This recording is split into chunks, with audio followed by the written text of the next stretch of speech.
সুপ্রিয় শিক্ষার্থীবৃন্দ, সবাইকে কুমিল্লা জিলা স্কুল পরিবারের পক্ষ থেকে এবং আমার ব্যক্তিগত পক্ষ থেকে ধন্যবাদ। কুমিল্লা জিলা স্কুলের সম্মানিত প্রধান শিক্ষক মহোদয়ের ঐকান্তিক প্রচেষ্টায় আমরা অনলাইন শ্রেণী কার্যক্রম চালু করেছি। আজকে আমরা নবম শ্রেণীর রসায়ন সম্পর্কে আলোচনা করব। যে চ্যাপ্টারটা আলোচনা করব সেই চ্যাপ্টারটা হচ্ছে তোমাদের পঞ্চম অধ্যায়, রাসায়নিক বন্ধন। মানে রাসায়নিক বন্ধন আলোচনা করতে গেলে আমাদের কিছু টার্ম বা পদ সম্পর্কে আমরা অবগত হব। এখন আসলে এই জিনিসগুলো সম্পর্কে, যেমন এখানে দেখা যায় হাইড্রোজেনের অণু, অক্সিজেনের অণু, নাইট্রোজেনের অণু, কার্বন ডাইঅক্সাইডের অণু, হাইড্রোজেন ক্লোরাইডের অণু, ম্যাগনেসিয়াম ক্লোরাইডের অণু, অ্যালুমিনিয়াম ফ্লোরাইডের অণু, অ্যালুমিনিয়াম অক্সাইডের অণু, সোডিয়াম হাইড্রোক্সাইডের অণু। এখানে লিখেছি তামার তার, অর্থাৎ তামার তারের মধ্যে তামার অসংখ্য পরমাণু অর্থাৎ কপারের অসংখ্য পরমাণু পরস্পরের সাথে যুক্ত থাকে। লোহার একটি দণ্ড, এই লোহার দণ্ডের মধ্যে লোহা বা আয়রনের অসংখ্য অণু পরস্পরের সাথে যুক্ত থাকে। একইভাবে এই প্রত্যেকটি অণুর মধ্যে এই পরমাণু সমূহ পরস্পর যুক্ত থাকে। তাহলে আসো, এই যে পরস্পর যুক্ত থাকে, কিভাবে এরা যুক্ত থাকে? তাহলে এই রাসায়নিক বন্ধনের সংজ্ঞা, যদি আমরা রাসায়নিক বন্ধনকে সংজ্ঞায়িত করতে চাই, কোনো পদার্থের অণুতে পরমাণু সমূহ পরস্পরের সাথে যুক্ত হওয়ার সামর্থ্যকে রাসায়নিক বন্ধন বলে। বা যদি আমরা অন্যভাবে বলি, পদার্থের অণুতে পরমাণু সমূহ পরস্পরের সাথে যে শক্তির মাধ্যমে যুক্ত থাকে সেটাই হচ্ছে রাসায়নিক বন্ধন। এখন আসো, তাহলে রাসায়নিক বন্ধন, তাহলে আমরা বলছি এগুলো কি? অণু, H2O2 N2 CO2 HCl MgCl2 AlF3 Al2O3 NaH, এগুলো অণু। তামার তার, সেখানেও তামার অসংখ্য পরমাণু যুক্ত থাকে, লোহার দণ্ডে লোহার অসংখ্য পরমাণু যুক্ত থাকে। এইবার আসো, তাহলে এই যে এগুলো যে অণুগুলো বলছে, এগুলো সম্পর্কে তোমরা আগেই অবগত আছো। এই সংকেতগুলোকে বলা হয় আণবিক সংকেত বা রাসায়নিক সংকেত। এখন এদেরকে এই তীর চিহ্ন দিয়ে এই পাশে এসে এই যে দুটি পরমাণু পরস্পর একটি রেখার সাহায্যে যুক্ত থাকে। এখানে অক্সিজেনের দুটি পরমাণু দুটি রেখার সাথে যুক্ত থাকে, নাইট্রোজেনের তিনটি পরমাণু তিনটি রেখার সাথে যুক্ত থাকে। কার্বন ডাইঅক্সাইডের কার্বন এবং অক্সিজেনের পরমাণু সমূহ একটি কার্বন পরমাণুর সাথে দুটি অক্সিজেন পরমাণু পরস্পর দুটি করে চারটি রেখার মাধ্যমে যুক্ত থাকে। এই যে তাহলে কিভাবে পরমাণু সমূহ পরস্পর যুক্ত থাকে দেখানো হয়েছে। অণুর মধ্যে পরমাণু সমূহ যেভাবে পরস্পরের সাথে যুক্ত থাকে তাদেরকে বলা হয় গাঠনিক সংকেত। তাহলে শিক্ষার্থীরা, আমরা সংকেত, দুই ধরনের সংকেত সম্পর্কে এখানে আলোচনা করলাম।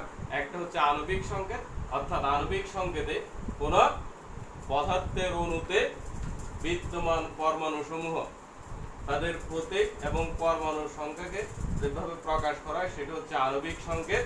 আর পরমাণু সমূহ পরস্পর কিভাবে সজ্জিত থাকে, পরস্পর কিভাবে বিন্যস্ত থাকে, সেটা হচ্ছে আণবিক সংকেত। তাহলে দুই ধরনের সংকেত আমরা এখানে আলোচনা করলাম। সেটা হচ্ছে, একটা হচ্ছে আণবিক সংকেত আর একটা হচ্ছে গাঠনিক সংকেত। এবার আসো, এখানে দেখো পরমাণুগুলোর মধ্যে এই যে বন্ধন, এখানে তিন ধরনের বন্ধন, রাসায়নিক বন্ধন, এখানে তিন ধরনের বন্ধন আছে। এদেরকে যদি আমরা নাম্বারিং করি, যেমন এই 1 number, 2 number, 3 number, 4 number, 5 number. 1 থেকে 5 নাম্বার এই বন্ধনগুলো হচ্ছে সমযোজী বন্ধন। এরপরে আসো, যদি আমরা আলোচনা করি বাকিগুলোকে, 6 নাম্বার, 7 নাম্বার, 8 নাম্বার এবং 9 নাম্বার। তাহলে 6 থেকে 9 নাম্বার পর্যন্ত অণুতে যে বন্ধন বিদ্যমান সেগুলো হচ্ছে আয়নিক বন্ধন। এরপরে আসো সেই 10 অর্থাৎ তামার তার, একটা তামার তারের মধ্যে অসংখ্য তামার পরমাণু বিদ্যমান। লোহার একটি দণ্ডক, এটাকে যদি আমরা 11 নম্বর দেই তাহলে লোহার পরমাণুর মধ্যে লোহার একটি দণ্ডের মধ্যে অসংখ্য লোহার পরমাণু বিদ্যমান। তাহলে এখানে একই ধরনের পরমাণু দ্বারা এই দুটি পদার্থ তৈরি এবং এরা হচ্ছে এদের মধ্যে যে বন্ধন বিদ্যমান সেটা হচ্ছে ধাতব বন্ধন। তাহলে আমরা এই নবম শ্রেণীতে বা আমাদের এই মাধ্যমিক শ্রেণীতে নবম এবং দশমে আমরা 3 ধরনের বন্ধন সম্পর্কে আলোচনা করব। সেটা হচ্ছে সমযোজী বন্ধন, আয়নিক বন্ধন এবং ধাতব বন্ধন। এবার আসো যোজনী। যোজনী সম্পর্কে তোমাদের পূর্বেই ধারণা আছে। যোজনীতে বলা আছে কোন একটি মৌলের পরমাণু যতটি হাইড্রোজেন পরমাণুর সাথে যুক্ত থাকে সেটাকে বলা হয় তার যোজনী।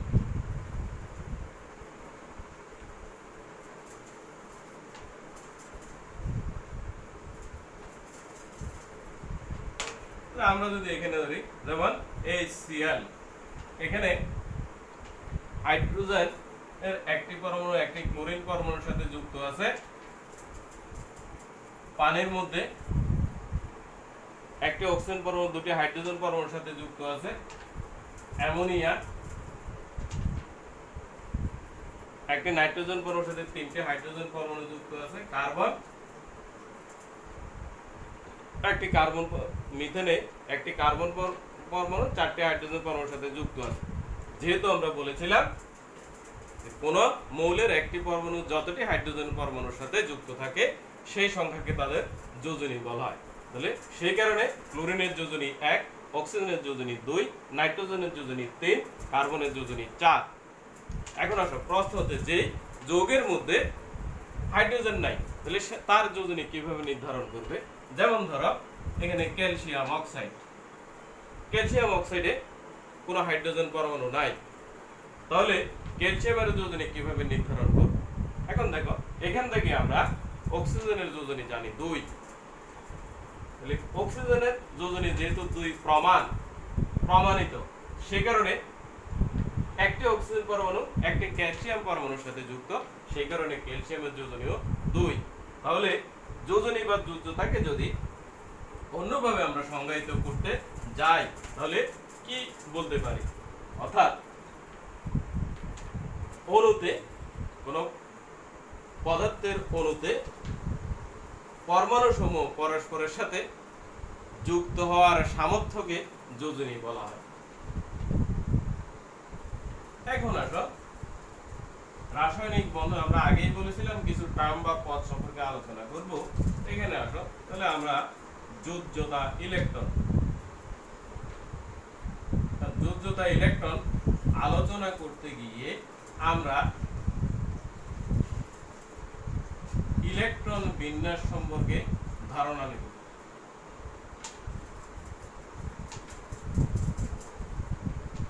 এখন যদি আসো আমরা লিখি কতিপয়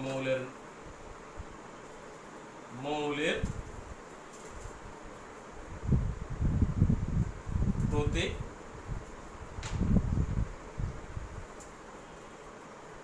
ইলেকট্রন বিন্যাস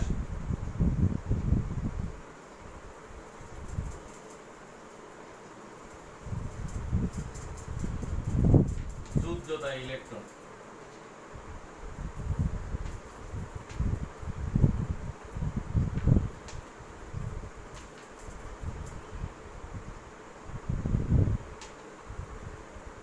হাইড্রোজেন 1H, 1H বলতে এখানে 1 হচ্ছে হাইড্রোজেনের পারমাণবিক সংখ্যা, সুতরাং তার ইলেকট্রন বিন্যাস হচ্ছে 1s1। যোজ্যতা ইলেকট্রন হচ্ছে 1। যদি ধরো আমরা লিখলাম 3 লিথিয়াম, লিথিয়ামের ইলেকট্রন বিন্যাস হচ্ছে 1s2 2s1, যোজ্যতা ইলেকট্রন 1। 11 সোডিয়াম, তার ইলেকট্রন বিন্যাস হচ্ছে 1s2 2s2 2p6 3s1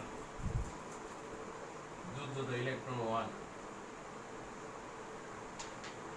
12 magnesium electron বিন্যাস 1s2 2s2 2p6 3s2 তার যুদ্ধ ইলেকট্রন হচ্ছে 2 13 অ্যালুমিনিয়াম তার ইলেকট্রন বিন্যাস হচ্ছে 1s2 2s2 2p6 3s2 3p1 যুদ্ধ ইলেকট্রন হচ্ছে 3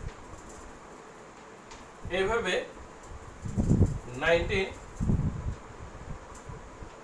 পটাশিয়াম ইলেকট্রন বিন্যাস 1s2 2s2 2p6 3s2 3p6 4s1 যুদ্ধ ইলেকট্রন 1 এখন দেখো শিক্ষার্থীরা এই ইলেকট্রন বিন্যাসের ক্ষেত্রে যুদ্ধ ইলেকট্রন গুলো আমরা এখানে দেখো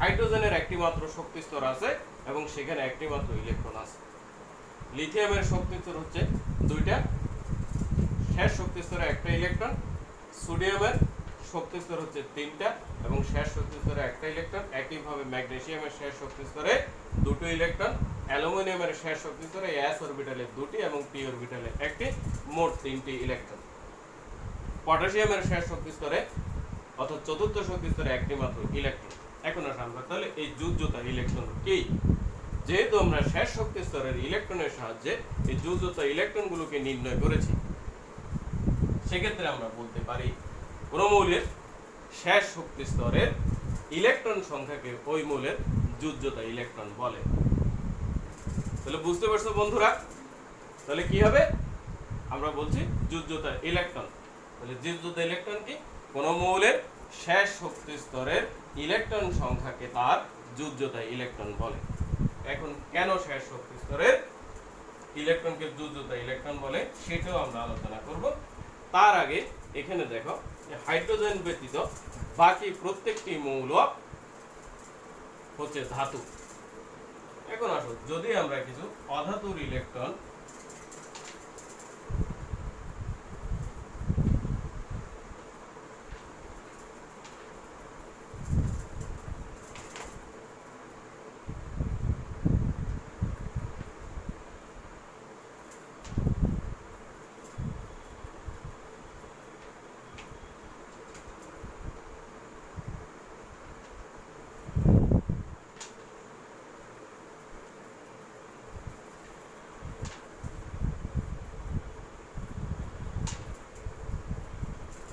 অধাতু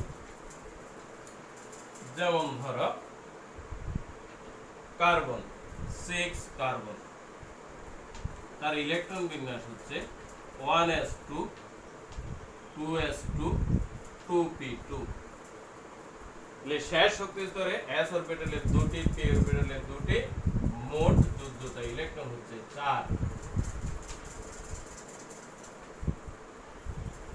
7 nitrogen 1s2 2s2 2p3 যুদ্ধতা electron হচ্ছে 5 8 অক্সিজেন 1s2 2s2 2p4 যুদ্ধতা electron 6 9 fluorine 1s2 2s2 2p5 যুদ্ধতা ইলেকট্রন হচ্ছে 7 এখন আসো এখানে একটা জিনিস আমরা লিখলাম নতুন করে একটা জিনিস লিখছি যোজনী কার্বনের যোজনী 4 নাইট্রোজেনের যোজনী 3 অক্সিজেনের যোজনী 2 ক্লোরিনের যোজনী 1 কিভাবে হলো এখন আসো এই যে যোজনী কিভাবে হলো যদি আমরা দেখাই 8 মাইনাস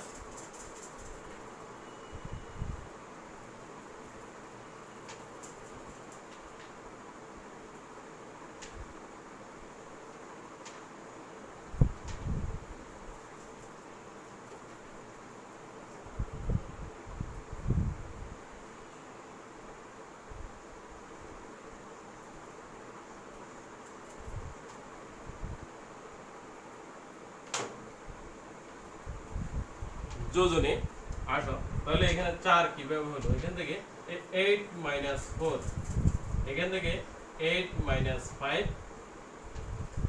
8 - 6, 8 - 7। দেখো এগুলো অধাতু। তাহলে কি করলাম? 8 থেকে শেষ শক্তি স্তরের ইলেকট্রনগুলো বিয়োগ করার ফলে যে সংখ্যা পেলাম সেটা হচ্ছে যোজনী। তাহলে কার ক্ষেত্রে? অধাতব মৌলগুলোর ক্ষেত্রে যদি শেষ শক্তি স্তরের ইলেকট্রনগুলো 8 থেকে বিয়োগ করা, অর্থাৎ 8 থেকে সর্বশেষ শক্তি স্তরের ইলেকট্রনগুলো বিয়োগ করলে প্রাপ্ত বিয়োগফলগুলোই হচ্ছে অধাতুর যোজনী। তার আগে আমরা যেহেতু আলোচনা করছিলাম ধাতু সমূহের, এবার ধাতু সমূহের যোজনের দিকে আমরা একটু খেয়াল করি।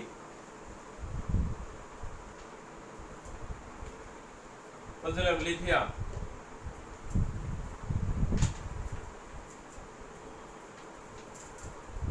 লিথিয়ামের যোজনী, বা আমরা যদি বলি লিথিয়াম, সোডিয়াম, পটাশিয়াম,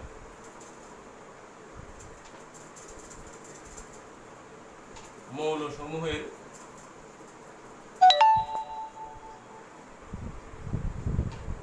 যোজনী 1। ম্যাগনেসিয়াম ও ক্যালসিয়াম মৌলের যোজনী 2। অ্যালুমিনিয়ামের যোজনী 3। এদের ইলেকট্রন বিন্যাসের মধ্যে খেয়াল করলে দেখা যায় এদের যোজনী ইলেকট্রন ছিল যথাক্রমে 1, 2 এবং 3। তাহলে ধাতব মৌল সমূহের ক্ষেত্রে মৌলের যোজনী হয় সর্বশেষ শক্তি স্তরে ইলেকট্রন সংখ্যা। তাহলে এই কেন যুজ্যতা, শেষ শক্তি স্তরকে যুজ্যতা ইলেকট্রন বলা হয়? কি কারণে? যেহেতু কোন মৌলের সর্বশেষ শক্তি স্তরের ইলেকট্রন থেকে ওই মৌলসমূহের যোজনী বা যুজ্যতা নির্ণয় করা যায়, সে কারণে শেষ শক্তি স্তরকে বলা হয় যুজ্যতা শেল, বা শেষ শক্তি স্তরের ইলেকট্রনকে বলা হয় যুজ্যতা ইলেকট্রন। এবার আসো আমরা আরেকটু, কতিপয় মৌলের একাধিক যোজনী আছে। কতিপয় মৌলের একের অধিক যোজনী বিদ্যমান। যে সকল মৌলের একের অধিক যোজনী বিদ্যমান তাদেরকে বলা হয় পরিবর্তনশীল যোজনী বা পরিবর্তনশীল যুজ্যতা। তাহলে আমরা যদি আলোচনা করি পরিবর্তনশীল যুজ্যতা,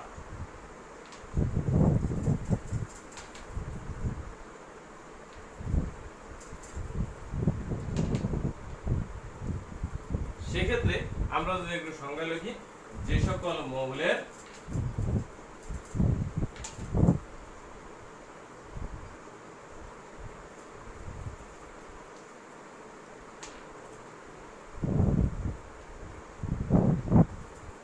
একাধিক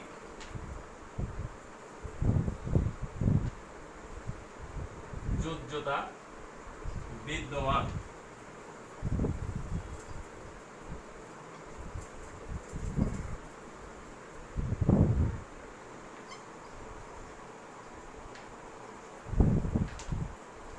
তাদের যুজ্যতা হচ্ছে পরিবর্তনশীল যুজ্যতা।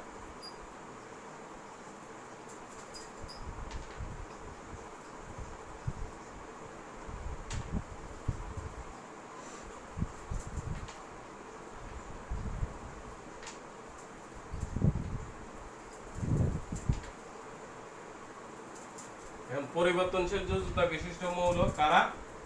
যেমন সালফার,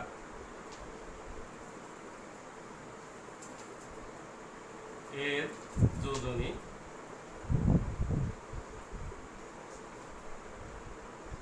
2, 4 এবং 6। সে কারণে সালফার পরিবর্তনশীল যুজ্যতা বিশিষ্ট মৌল। এখন এদের মধ্যে একাধিক পরিবর্তনশীল যোজনী বিশিষ্ট মৌলের সর্বাধিক যোজনীকে বলা হয়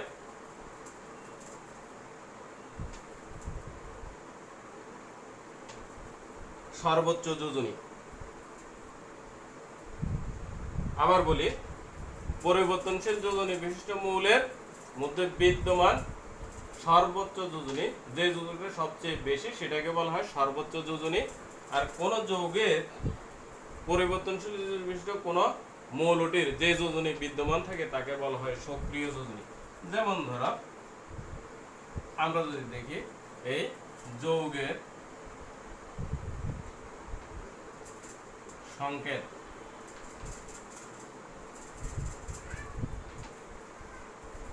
এরপরে সর্বোচ্চ যোজনী,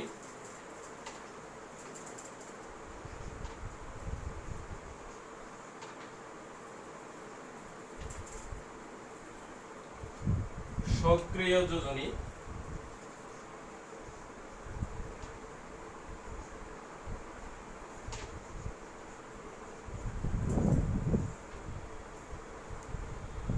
সর্বশেষ হচ্ছে সুপ্ত যোজনী।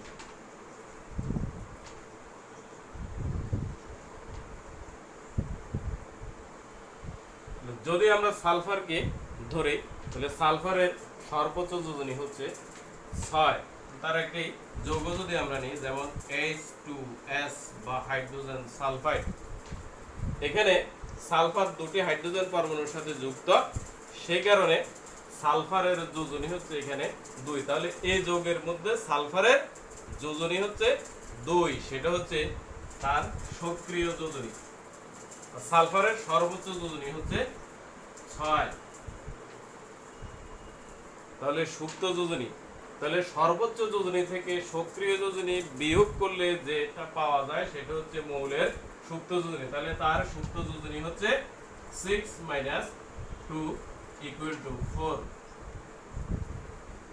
নেক্সট যদি আসো সালফার ডাই অক্সাইড, আমরা জানি অক্সিজেনের যোজনী 2, সুতরাং দুটি অক্সিজেনের পরমাণুর মোট যোজনী হচ্ছে 4।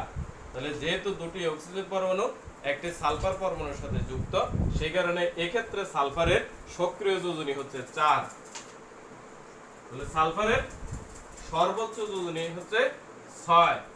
তাহলে এই ক্ষেত্রে অর্থাৎ সালফার ডাই অক্সাইডের ক্ষেত্রে সালফারের সুপ্ত যোজনী হচ্ছে 6 - 4 = 2। আবার যদি আমরা ধরি সালফার ট্রাই অক্সাইড, তিনটা অক্সিজেন পরমাণুর মোট যোজনী 6, সেই কারণে যেহেতু তিনটি অক্সিজেন পরমাণুর সাথে একটি সালফার পরমাণু যুক্ত, সুতরাং সালফারের সক্রিয় যোজনী এক্ষেত্রে 6। সালফারের আমরা জানি সালফারের সর্বোচ্চ যোজনী 6।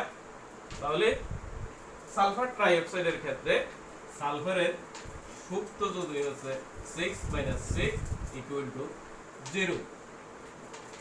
তাহলে আসো শিক্ষার্থীরা, তাহলে আমরা এখানে যে পরিবর্তনশীল যোজনী বিশিষ্ট মৌল থেকে তার সক্রিয় যোজনী এবং সুপ্ত যোজনী কিভাবে নির্ণয় করলাম।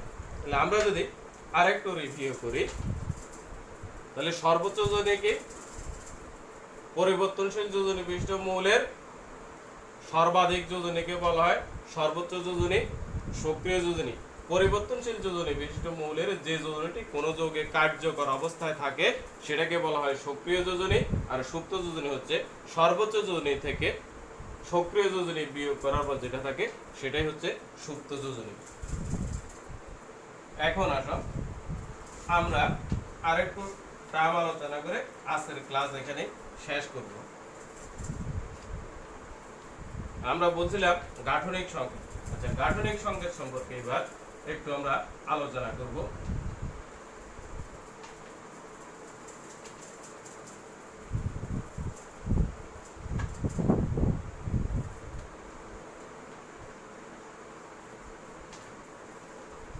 সংকেত, গাঠনিক সংকেত।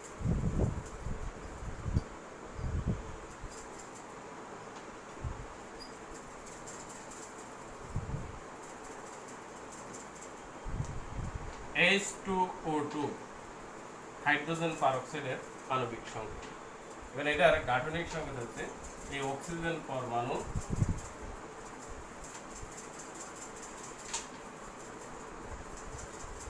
এই, এরপরে আসো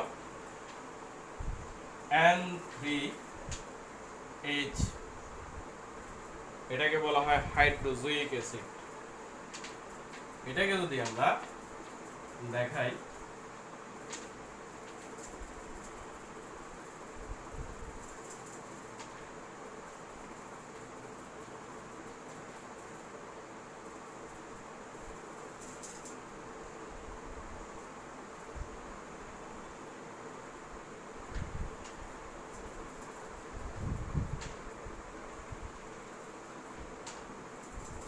এই হচ্ছে হাইড্রোজোয়িক অ্যাসিডের গাঠনিক সংকেত। আবার ধরো আমরা H2SO4 সালফারিক অ্যাসিড, তার গাঠনিক সংকেত দেখলাম সালফার কেন্দ্রীয় পরমাণু।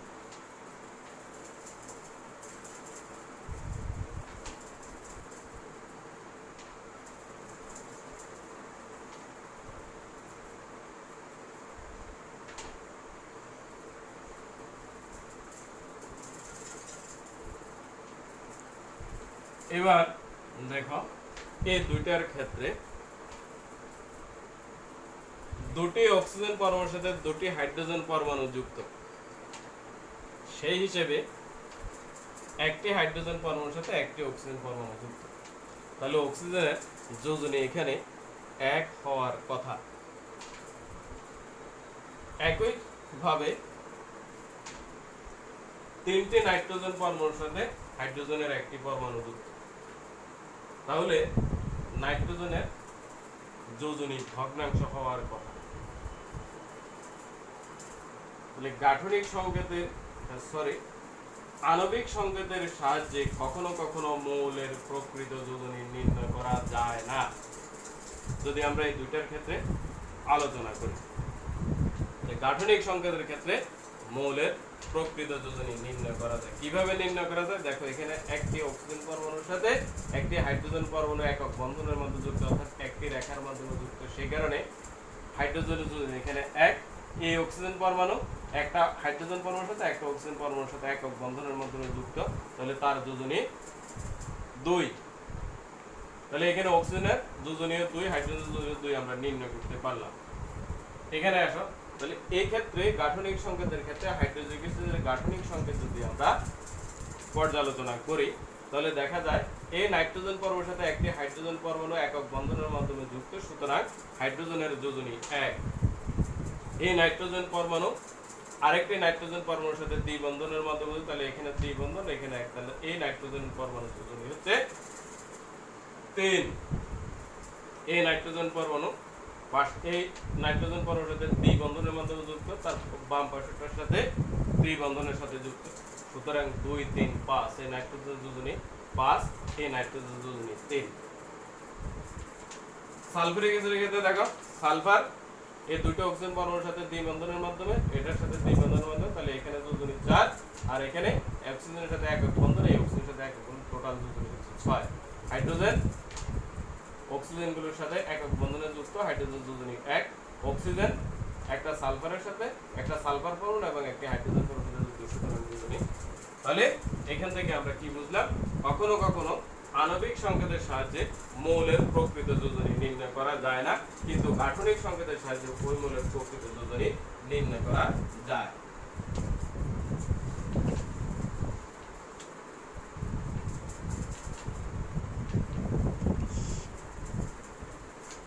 তাহলে শিক্ষার্থীরা আজকে এই পর্যন্তই। তোমাদের সকলকে ধন্যবাদ। আমরা পরবর্তী ক্লাসে বাকি আলোচনা করব।